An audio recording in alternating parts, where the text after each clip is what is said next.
Chairman Crapo, Ranking Member Brown, members of the committee. Thank you for the opportunity to speak with you today. My name is Peter Van Valkenburg, and I'm the Director of Research at Coin Center, an independent nonprofit focused on the public policy issues affecting cryptocurrency and public blockchain networks. What is Bitcoin? Bitcoin is the world's first cryptocurrency, and it works because of the world's first public blockchain network. What does Bitcoin do? It's simple. It lets you send and receive value to and from anyone in the world using nothing more than a computer and an internet connection. Now, why is it revolutionary?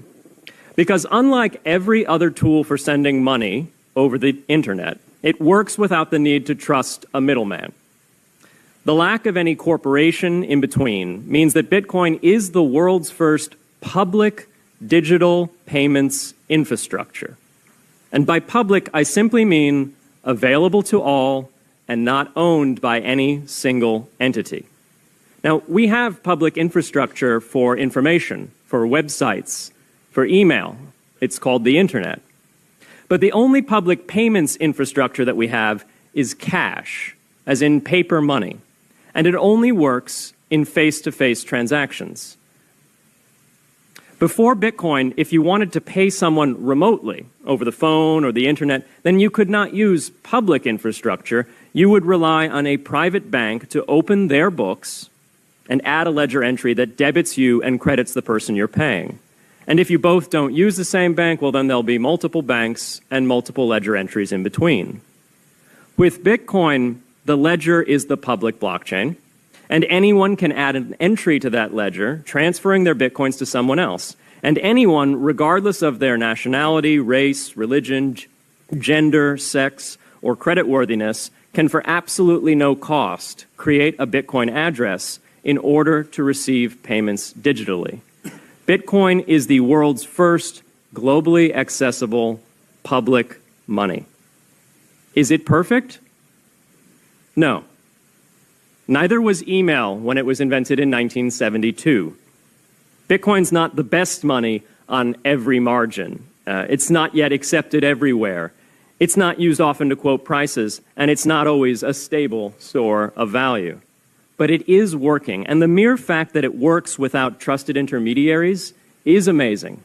It's a computer science breakthrough, and it will be as significant for freedom, prosperity, and human flourishing as the birth of the internet. And Bitcoin is just the beginning. If we can replace private payments infrastructure, then we can replace other private choke points to human interaction as well. Now, why should we want to build more public infrastructure? Why should we embrace blockchains over corporate intermediaries? Why should we tolerate their inefficiencies and work to make them better? Why should we want the pioneers of this technology here in the United States and not fleeing overseas? A simple reason.